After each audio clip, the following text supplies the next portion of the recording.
బంగ్లాదేశ్కి సంబంధించినటువంటి జర్నలిస్ట్ ఇతను ఆర్ఎస్ఎస్ తయారు చేసిన మనిషి అంటూ ఓ పక్కన కాంగ్రెస్ పార్టీ విమర్శిస్తుండేది సలాహుద్దీన్ చౌదరి. వాస్తవంగా అతను సంచలనాత్మకమైనటువంటి సలాహుద్దీన్ సాహిబ్ చౌదరి కీలకమైనటువంటి అంశాన్ని ఒకటి బయటపెట్టారు. ఈ లేఖ ఆనాడు ఏదైతే అమెరికా వాళ్ళు రాసినటువంటి లేఖ, అమెరికాకి సంబంధించి సెక్రటరీ ఆఫ్ స్టేట్ వాషింగ్టన్ డీసీకి అప్పుడున్నటువంటి అధికారులు రాసినటువంటి లేఖ.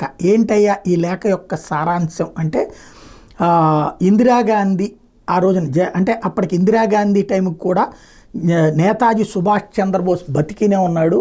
ఆయన ఇండియాకి రావడానికి సిద్ధమైతే ఇందిరాగాంధీ అంగీకరించలేదు.